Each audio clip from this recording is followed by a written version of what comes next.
ጽድቅ መስራት እንኳን ባይሆንልኝ እግዚአብሔር እንዳይሰደብ ብለን እንኳን መልካም መሆን አለብን በእውነቱ ማለት ነው። እግዚአብሔር እንዳይሰደብ የእኛን ተውት፣ እኛ ባንድን እንኳን ፈጣሪን እንኳን እኮ ለእግዚአብሔር ለትልቅ ሰው ተብሎ እኮ ጥሩ ስራ ይሰራል። እንዴት ከገሌ መሃል እንዲህን እናገራለሁ አታፍርም እንዴ ይባላል እኮ።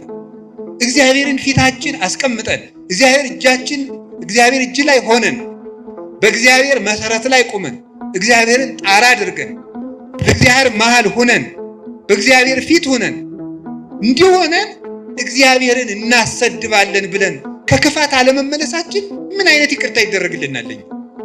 እግዚአብሔርን መፍራት አቅቶን እግዚአብሔርን ያሰደብነው እኛ አይደለንም ወይ? ያስደፈርን እኛ አይደለንም ወይ?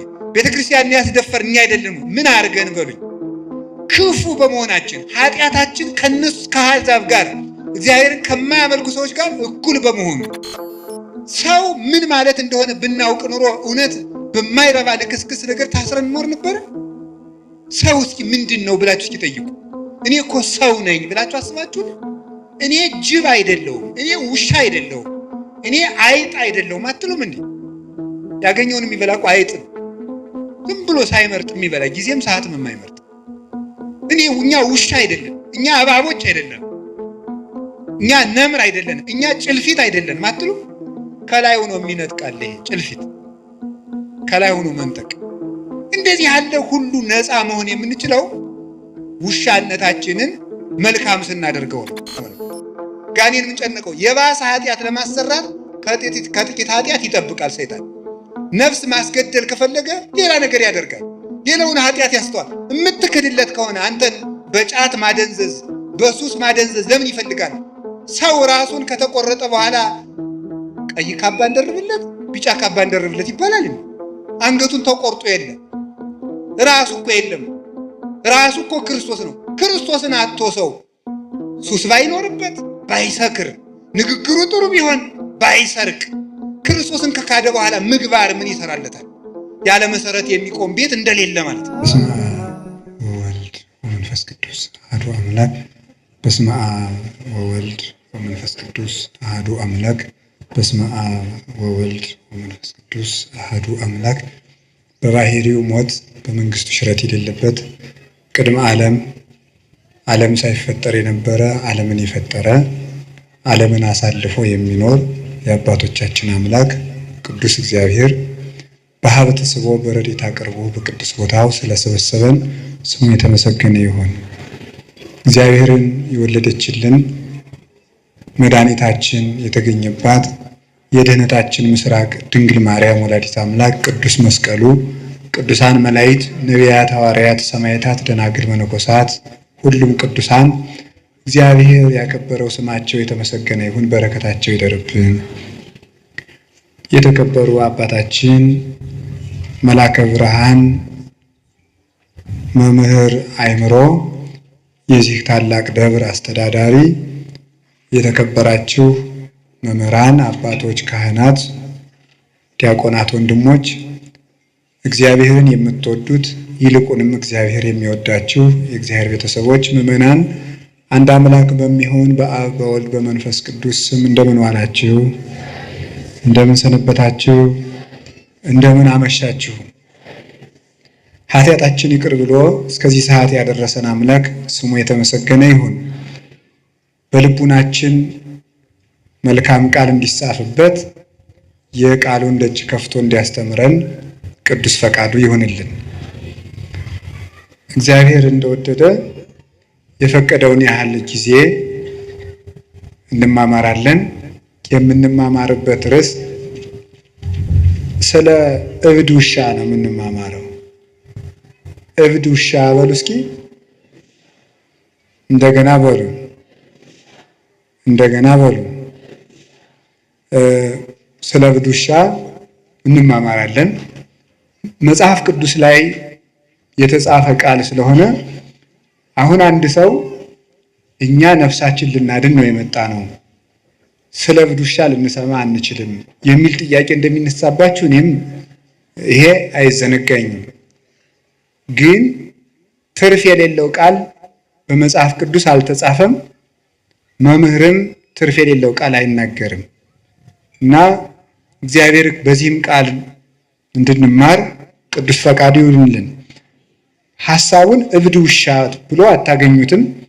ሐሳቡን ግን የምታገኙት ትንቢተ ኢሳይያስ ምዕራፍ 56 ቁጥር 11 ላይ ታገኙታላችሁ።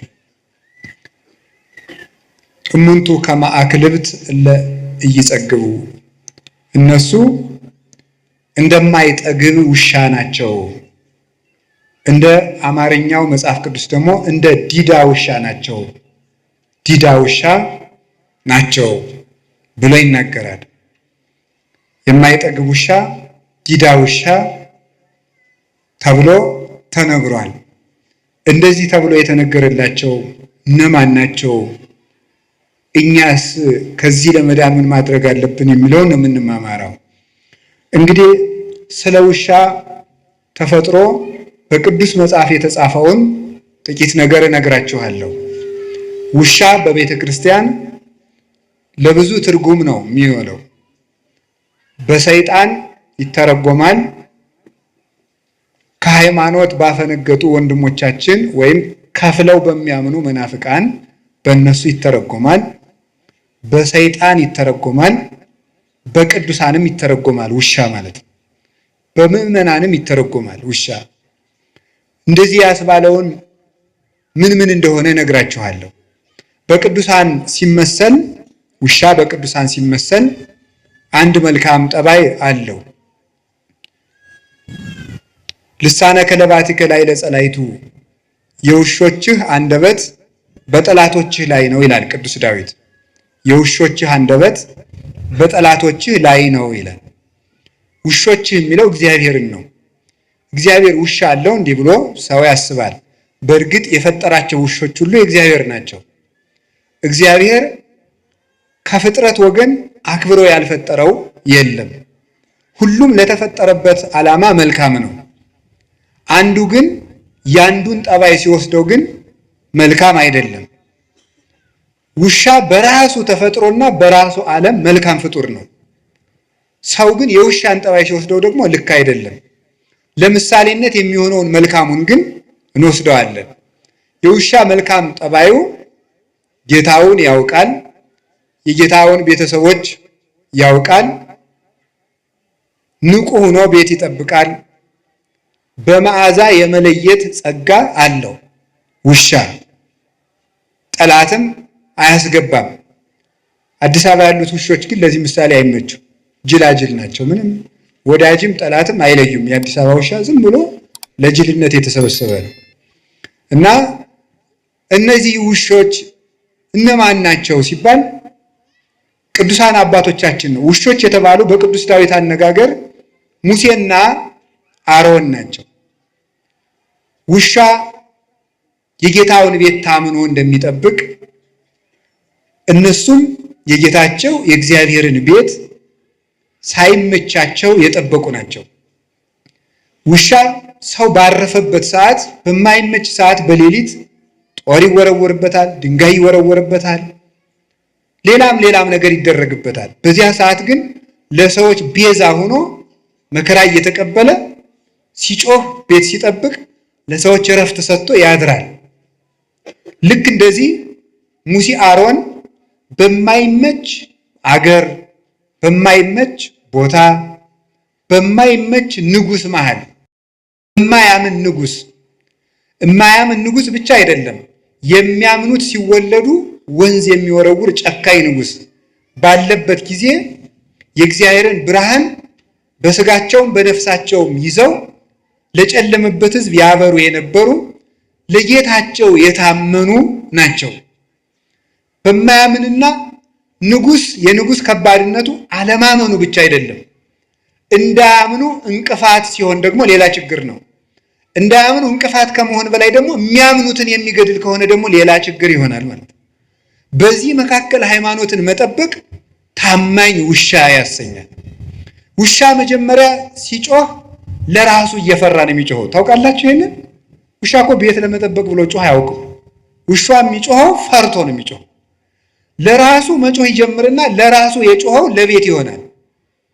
ቅዱሳን መጀመሪያ ተጋድሎ ሲጀምሩ ለራሳቸው ነው የሚጋደሉት።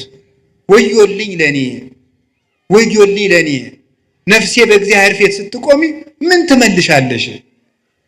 ቅድመ መኮንነ ጽድቅ እያፍሮ ለባይል በይንተ ብኢሉ ባለጸጋውን ስለ ባለጸጋነቱ የማያፍር ድሃውን ድሃ ነህ ብሎ አይፈርድለትም፣ መልካም ከሰራ ብቻ ይፈርድለታልና።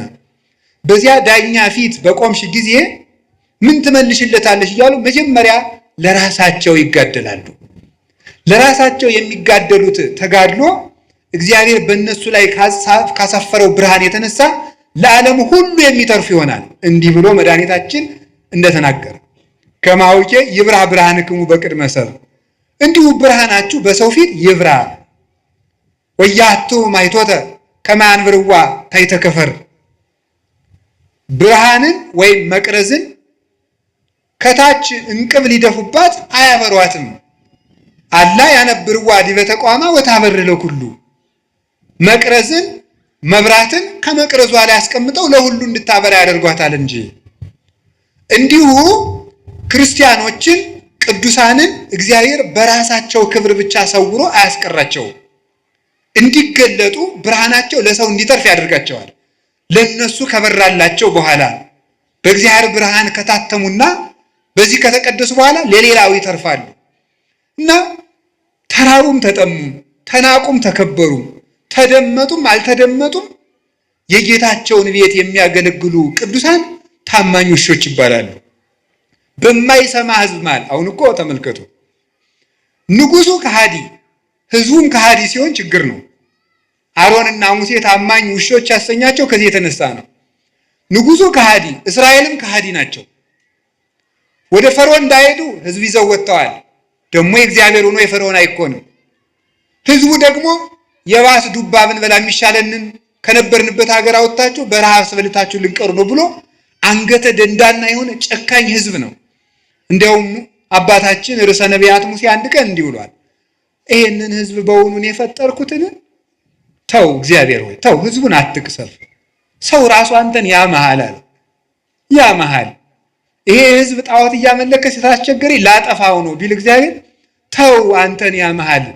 እግዚአብሔር እንዳይታማ የሚቆረቆር ነበረ ሙሴ። ከዚያ ምን ብሎ ነው የሚቆረቆርለት? በረሃ አውጥቶ ሲያበላ ማብላት ሲያቅተው ጊዜ በመቅሰፍት ፈጃቸው ይለዋል። ስለዚህ መመገብ የማይችል ፈጣሪ ብለው ያሟል፣ ተው አትፍጃቸው ብሎ ለአምልኮቱ ተቆርቁሮ ድንጋይ ይዘው ሊወግሩት ለሚመኙ ሕዝብ ለነሱ ለእግዚአብሔር አምልኮት ይቀና ነበረ። እኛ ለእግዚአብሔር እንደሆነ እግዚአብሔር ይታማል፣ እግዚአብሔር ይሰደባል ብሎ የሚያስብ ሰው አለ? ወበእንቲአክሙ ይጸርፉ ለአሕዛብ፣ አሕዛብ ላይ ለስመ እግዚአብሔር፣ በእናንተ ምክንያት አሕዛብ የእግዚአብሔርን ስም ይሰድባሉ ይላል ቅዱስ ጳውሎስ። አስቀድሞ ኢሳይያስ የተናገረው ነው። በእናንተ ምክንያት አሕዛብ እግዚአብሔርን ይሰድቡታል። ምን ብለው ነው የሚሰዱት? አሕዛብ በክርስቲያን ምክንያት እግዚአብሔር ይሰድባሉ። ምን ብለው ነው የሚሰድቡት? ክርስቲያኖች ኃጢአት የሚሰሩ ለምንድን ነው ተብሎ ሲጠየቅ አምላካቸው ኃጢአት የሚወድ ስለሆነ ይሆናል ብለው ነው የሚሰዱት ማለት ነው። አምላካቸው ኃጢአት ስለሚወድ ነው ኃጢአት የሚሰሩ ብለው በዚህ ምክንያት እግዚአብሔር ይሰደባል። እግዚአብሔር እንዳይሰደብ ብለው በእውነቱ ማለት ነው። ጽድቅ መስራት እንኳን ባይሆንልኝ እግዚአብሔር እንዳይሰደብ ብለን እንኳን መልካም መሆን አለብን በእውነቱ ማለት ነው። እግዚአብሔር እንዳይሰደብ የእኛን ተውት፣ እኛ ባንድን እንኳን ፈጣሪን እንኳን እኮ ለእግዚአብሔር ለትልቅ ሰው ተብሎ እኮ ጥሩ ስራ ይሰራል። እንዴት ከገሌ መሃል እንዲህ ይህን እናገራለሁ አታፍርም እንዴ ይባላል እኮ። እግዚአብሔርን ፊታችን አስቀምጠን እግዚአብሔር እጅ ላይ ሆነን በእግዚአብሔር መሰረት ላይ ቁመን እግዚአብሔርን ጣራ አድርገን በእግዚአብሔር መሃል ሆነን በእግዚአብሔር ፊት ሆነን እንዲሆነን እግዚአብሔርን እናሰድባለን ብለን ከክፋት አለመመለሳችን ምን አይነት ይቅርታ ይደረግልናል? እግዚአብሔርን መፍራት አቅቶን እግዚአብሔርን ያሰደብነው እኛ አይደለንም ወይ? ያስደፈርን እኛ አይደለንም ወይ? ቤተክርስቲያንን ያስደፈርን እኛ አይደለንም ወይ? ምን አድርገን በሉኝ? ክፉ በመሆናችን ኃጢአታችን ከነሱ ከአሕዛብ ጋር እግዚአብሔርን ከማያመልኩ ሰዎች ጋር እኩል በመሆኑ እና ሳይመቸው ክርስቲያን የሚሆን እርሱ ታማኝ ውሻ ይባላል። ጌታውን የሚለይ እንጀራ የጣለለትን የሚለይ የጌታውን ቤተሰቦች የሚለይ እሱ ውሻ ይባላል። ታማኝ ውሻ ቤተሰቡን ሁሉ የሚያውቅ። አሁን እዚህ ውስጥ አስነስቼ ብጠይቅ ሃይማኖቱን የሚናገር ምእመን አገኛለሁ ብዬ አላስብም። እርግጠኛ ነው የምሆነው በእናንተ በእውነት ማለት ነው። እንዲሁ ለእናንተ መብቃት አያስፈልገኝም፣ እናንተንም ስለማውቃችሁ ማለት ነው። ከዚህ ውስጥ ሃይማኖታችሁ ምንድን ነው ሲበብት ብዬ ተዋሂዶ ምንድን ነው አናውቀው። እንዲሁ እኮ አሁንም እንዲህ ይገርማችኋል። የማያውቅ ሰው ማወቅም የማይፈልግ ሰው ከእንዲህ ያለ በሽተኛ እግዚአብሔር ይሰውራቸው። ታሞ መድኃኒትም ማዋጥ የማይፈልግ እዚህ በላይ ችግር አለን። እማናውቅ ለማወቅም ፈቃደኞች ያይደለን ደግሞ ድንቁርናችን ይዘን የምንመጻደቅ ተመጻዳቂዎች ለሁሉም ነገር። የዚህ ዘመን ሰውን የሚያስደንቀኝ በመሰላቸው አንዱ ለሁሉም ነገር እውቀት አለ።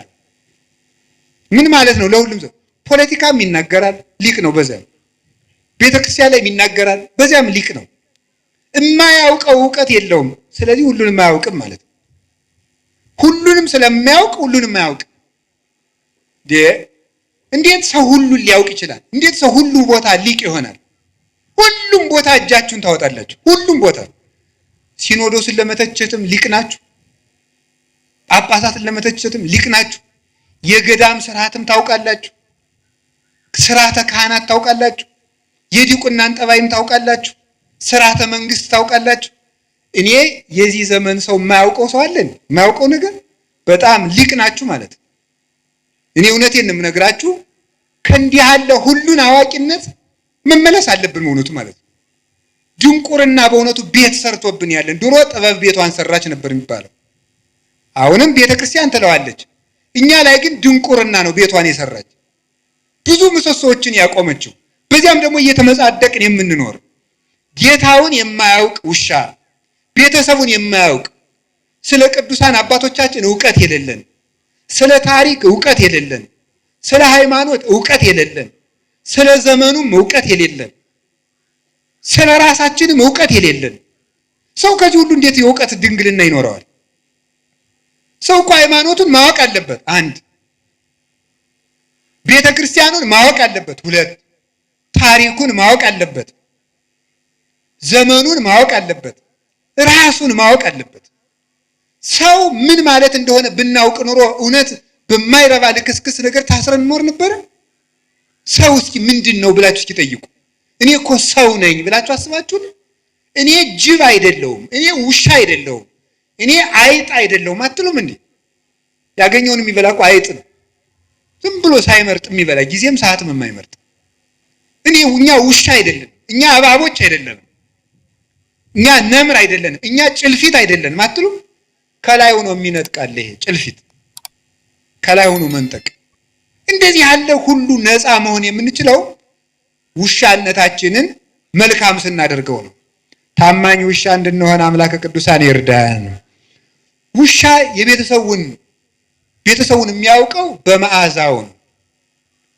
ጌታ በቅዱስ ጳውሎስ አድሮ እንደተናገረ እንዲህ ይላል፣ ንሕነሰ መዓዛሁ ለክርስቶስ ንሕነ አለ ቅዱስ ጳውሎስ።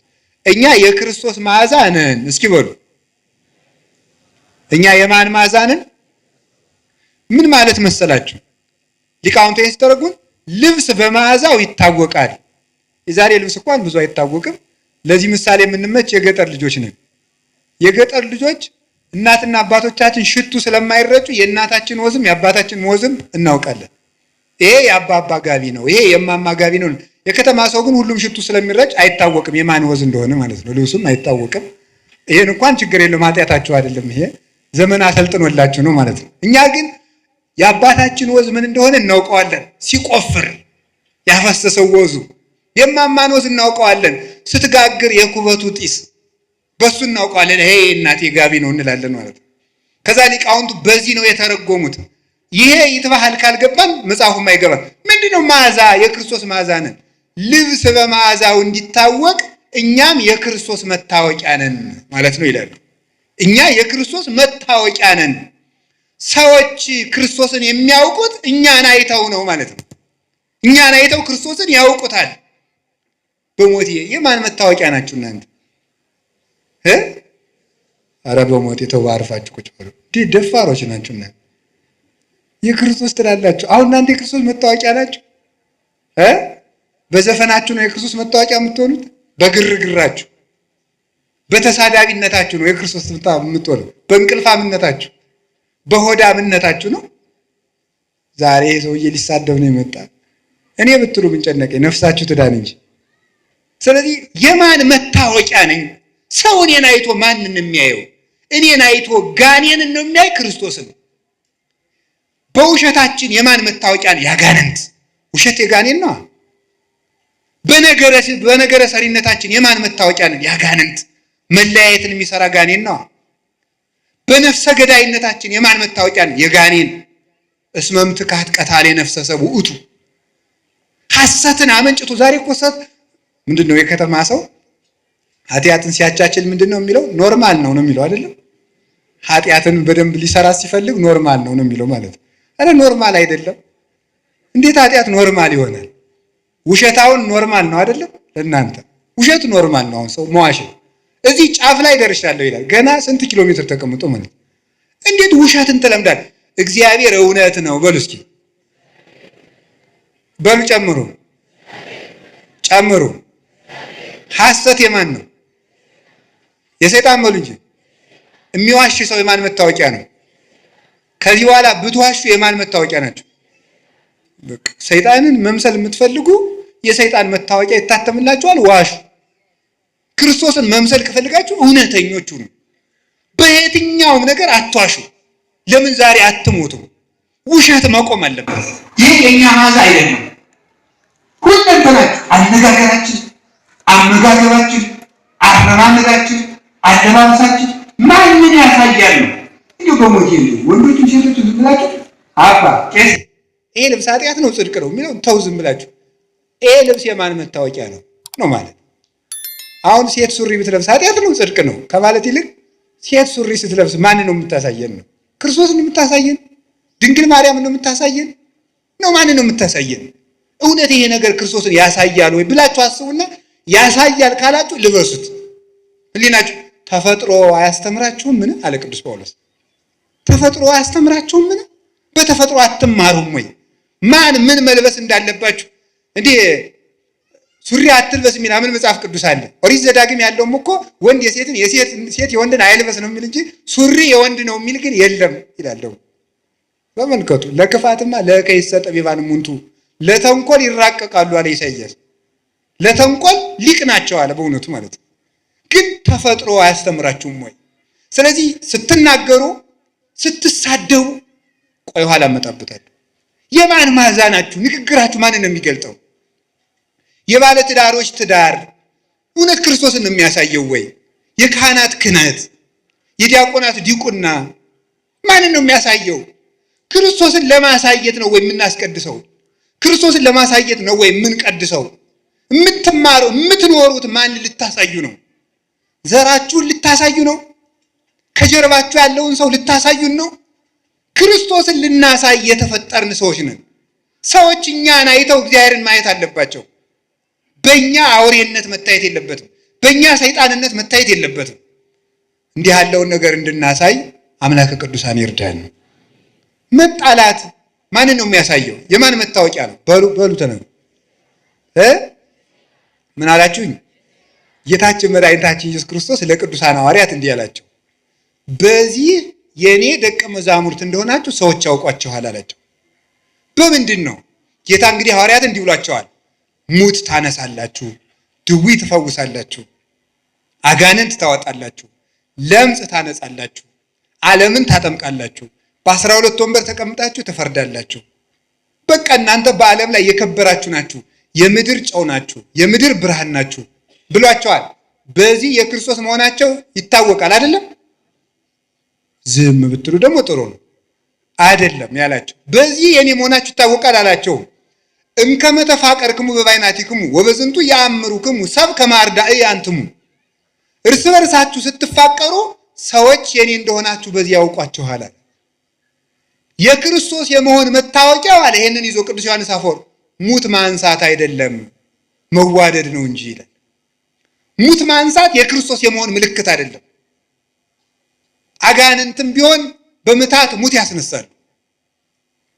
አጋንንትም ቢሆን ይፈውሳሉ እኮ። እንዴት አጋንንት ይፈውሳሉ? አጋንንት ሲፈውሱ ምን ማለት መሰላችሁ?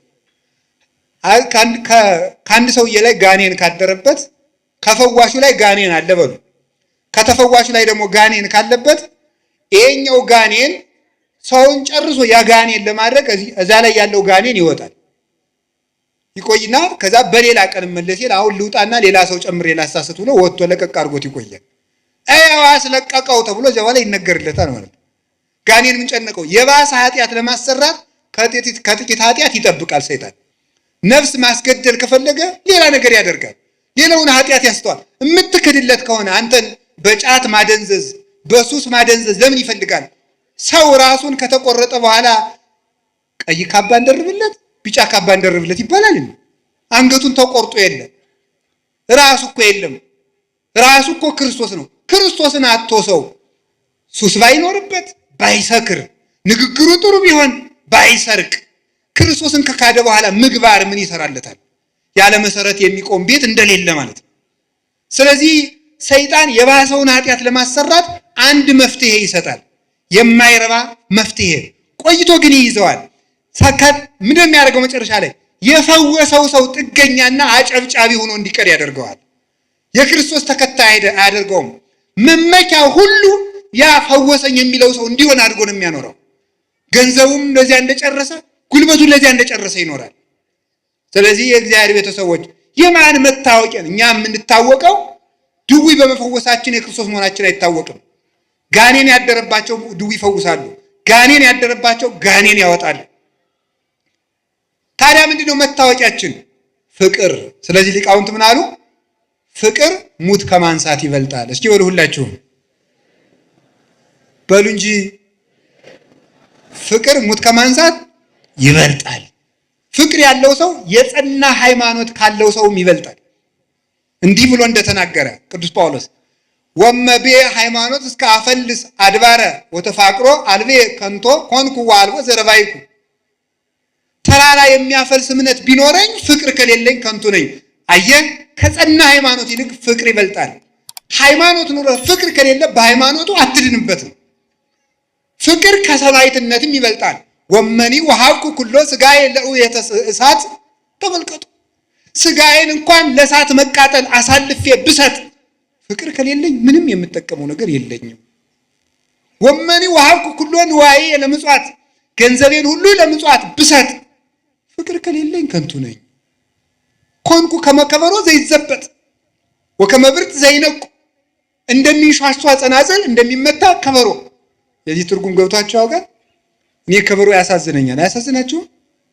ሌሊቱን ሙሉ ሲለፋ አድሮ በማይሌት እኛ ወደ ዝክር ስንሄድ እሱ እዚያው ተጋድሞ ይቀራል። ይሄው ነው የከበሮ ልፋት የሚባለው ማለት። ጸናጽል ሌሊቱን ሙሉ ቀጭ ስትል አድራ እነ የኔታ መርጌታ በዋንጫ ስለ ቅዱስ ሚካኤል እያሉ ሲጠጡ ከበሮ ጸናጽል እዚያው ሸዋ ብላ ትቀራለች። ምን ማለት ነው? ስለዚህ ፍቅር የሌለው ሰው አንገቱ እንደ ቀለበት እስከሚቀጥን ድረስ ቢሰግድ እንኳን ከለፋበት ስግደት የሚያተርፈው ነገር የለውም ማለት ነው። ምንም መስዋዕት ቢያቀርብ፣ ቤተክርስቲያን በዕንቁ በወርቅ ቢሰራ፣ ለምን ወርቅ አይኑን ግድግዳ አድርጎ ቤተክርስቲያን ለምን አይሰራም? ለምን ገዳም አይሰራም?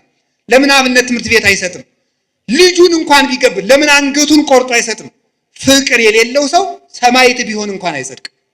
ሰማዕት ሆኖ ቢሞት እንኳን ማለት ያልታረቀ ሰው የገጠር ሰው እንዲህ ይላል፣ ሰው የገደለው ሰው ይጸድቃል ይላል። አይጸድቅም። ሰው የገደለው ሰው ይጸድቃል። ሰው ስለገደለ የምትጸድቅ እንዳይመስል። ሰው የገደለው ሰው እንደሚጸድቅ ሰውየው አንተን ስለገደለ ይኮነናል እንጂ ሰውየው አንተን ስለገደለ አንተ አትጸድቅም። ሁሉም ስራውን ተሸክሞ ይቆማል። ሁሉ ጾሮ ይጸውር። ስለዚህ እኛ የክርስቶስ መዓዛ ነን። ውሻ የጌታውንና የቤተሰቡን መዓዛ ለይቶ ያውቃል። እኛም ትክክለኛ የእግዚአብሔር አገልጋዮች የቤቱ ጠባቆች ከሆን መጀመሪያ መዓዛችን እንለይ። ኦርቶዶክሳዊ መዓዛ ይኑረን። ከደመቀበት የምንዘፍን መሆን የለብንም። እንደ ጎርፍ የምንነዳ መሆን የለብንም። የራሳችን ባይታዊ፣ የራሳችን ሰባኪ፣ የራሳችን መነኩሴ ሊኖረን አይገባም። የቤተ ክርስቲያን ሰባኪ፣ የቤተ ክርስቲያን ባይታዊ፣ የቤተ ክርስቲያን መነኩሴ፣ የቤተ ክርስቲያን እረኛ ነው እንጂ የግል ደጋፊ የምንሆነው ሰው ሊኖረን አይገባም። ግለሰብ የምንከተል መሆን የለብንም። መዓዛችሁን ለዩ። እውነቴን እኮ ነው። እኔ አሁን አላችሁ የላችሁ? አሁን እኔ በጣም በጣም በጣም በጣም አዝናለሁ። እንግዲህ የሚከፋችሁ ሰዎች ስለመኖራችሁ ማዝናለሁ። ለምሳሌ እንዲህ ይባላል፣ መምህራችን ባይታዊ ገሌ በዚህ ቀን እዚህ ቤተክርስቲያን ፈውስ ይሰጣሉ ይባላል። ይሄ የማን ማዛ ነው? ይሄ ክርስቶስ ነው? ይሄ ተክለ ሃይማኖት ነው? ይሄ አቡነ ገብረ መንፈስ ቅዱስ ነው? አይደለም፣ ያጋንንት ማዛ ነው። ይሄ ማንኛው ጻድቅ ነው እንደዚህ ያደረገ? የበረሃው ኮከብ አባታችን ቡሩክ ገብረ መንፈስ ቅዱስ ድዊ ሲፈውሱ ቆይተው ሰው ሲያውቅባቸው ወጥተው ወደ ሌላኛው ጫካ ነው የሄዱት። አንድ ሰውዬ ገብረ መንፈስ ቅዱስ እዚህ ያሉ ሲባል ሰምቶ መጣ። የታመመ ሰው ይዞ መጣ። ለጥቂት አሁን ይሄዱ አሉት አለው። ከዚህ በኋላ እኔ ምን ላድርግ እሳቸው ያድኑኛል ብዬ ነው የመጣለው። ምን አደርጋለሁ? ሂደው አለ። ትዝ ሲለው ትዝ አለኝ፣ እዚህ አካባቢ እሳቸው ተቀምጦ ነበር፣ እዚህ ላይ አስተኛው ይድንልሃል። ሲያስተኛው ዳነለት ማለት። አባታችን አቡነ ተክለ ሃይማኖት ከነ አባ በጸሎተ ሚካኤል ጋር ሳሉ ድውይ እሳት የፈጀው ሰው አረጀን እሳት በላይ ሲል ለተክለ ሃይማኖት አሳየው ሲሉት ይድናል። ዝም ብሎ ወጥ ሲቆሰቁስ ይበላው ሁሉ ሚያም እንዲህ አለ። ኧረ ሾህ ጋር አይኔ ፍንጥር እንጨት ገባ ለተክለ ሃይማኖት አሳየው እረዱ ነው ሲሉት ይድናል። ኋላ መጨረሻ ላይ ሰው ሁሉ መልአክ ነው ወይስ ምንድነው? መልአክ ነው ወይስ ሰው ነው ሲሏቸው ምን እንዳሉ ታውቃላችሁ? አባቴ ኃጢአቴ ታውቆብኛልና ልሂድ ያሰናብቱኛል አበምኔቱ። ቆይ ተክለ ሃይማኖት ጽድቃቸውን የታወቀ ኃጢአታቸው ነው። ጽድቃቸው ሲታወቅ ምን የታወቀ ነው ያሉት? እኛ ደግሞ በዚህ ዘመን እያቀድን መብቃት ጀምረናል። በቀመር መብቃት ማለት ነው። ወይ ታምርኩ እንደው ክርስትና ቀልድ ሆነ እኮ በእውነቱ ማለት ነው። እያቀድን መብቃት በቃ እያቀድን መፈወስ ጌታም እንኳን አላደረገው። ኋላ ብለንስ ደግሞ ኧረ ተው እንዲህ አታድርጉ ተው ሲባል ደግሞ ሰሞኑን አንድ ባይታው እየተናገሩትን ልንገራቸው። መቼስ እንግዲህ ደግሞ እናንተ የምትሉትን ማውቀዋለሁ በሉኝ። ቀንተህ በሉ ችግር የለም በሉ መቀበል። ከዛ ምንድን ነው መስሎ እንዴት ተሳስተዋል እርስዎ? እሳቸው አጋንንትን በአጋንንትን የሚያወጡ ሐሰተኛ ባይታዊ ናቸው ካሏችሁ አሉ። እሺ በስራ የመኑ በሏቸዋል። በማን መኑ? ወይ መድኃኒዓለም በስራ የመኑ ማለት የሚችል እኮ እግዚአብሔር ብቻ ነው። ክርስቶስ ብቻ እኮ ነው። ፍጡር እኮ ስራ አለኝ አይልም። እኔ ለተክለ ሃይማኖት በላይ አብነት የለኝም። እሳቸው ምን እንዳሉ እንገራቸው። 99 ዓመት መከራቸውን አይተው ከመላእክት ጋር አጥነው መጥተው ምን እንዳሉ እንገራቸው። እኔ ዓለሙን አብርቼ ለራሴ ጨልም የቀረው ዓለምን አጣፍቼ ለራሴ አልጫውንኩ ስራ የሌለኝ ጎደሎ ነኝ። በፈጣሪ ፊት በቆምኩ ጊዜ ምን መልስለታለሁ ነበር ያሉ። የዛሬዎቹ ደግሞ ስራዬን እመኑልኝ ይሉናል። እነዚህ ታናናሽ ክርስቶሶች ናቸው። የሐሰተኛ መሲህ መንገድ ጠራጊዎች አይደሉም። የማን ማዛን የሚሉ ማጨብጨብ እልል ማለት። እኔ በመምህር አምላክ ይዣቸዋለሁ። ከዚህ ጉባኤ መጨረሻ ላይ እንዳታጨበጭቡ ጉባኤው እስከሚያበቃ ድረስ ማለት ነው። ማጨብጨብ መደለቅ፣ ሲመርቋችሁ ማጨብጨብ፣ ሲረግሟችሁ ማጨብጨብ። እንዲሁ ችግር እኮ ናችሁ እናንተ እኮ ማምላክ እንጂ ማስተዋል አለብን። ከውሻ ማነስ አለበት ሰው እንዴ? ውሻ የጌታውን መዓዛ ያይ ይሄ የማን መዓዛ ነው አትሉ? እስቲ በሞቼ ይሄ የማን መዓዛ ነው በሉ እንጂ። አዎ የማን መዓዛ ነው? የተክለ ሃይማኖት ነው? የእንጦንስ ነው? የመቃርስ ነው? የዮሐንስ አፈወርቅ ነው? የቄርሎስ ነው? በሉ እስኪ ይኸው ቀንታችሁ። ይህ ቅናት ብቀና እንደው በቅዱስ ቄርሎስ አልቀናም እንዴ? ሞኝ ስንት የሚያስቀና ነገር ሞልቶ ጋር የነዚህ በወደል መቁጠሪያ በጨፈጨፈ ቀናለሁ እንዴ? እኔ የምቀናው በቅዱስ አትናቴዎስ ነው። አሁንም እርግጠኛው ደግሞም ልንገራችሁ፣ ሰው ሁሉ መንግስተ ሰማያት እንዲገባ ተፈቅዷል እንጂ ሰው ሁሉ ጤና እንዲኖረው ያላችሁ መጽሐፍ ቅዱስ ማለት ነው። ሰው ሁሉ ይፈወሳል እንዴ? እንዲያ ከሆነ እግዚአብሔር ተመልከቱ።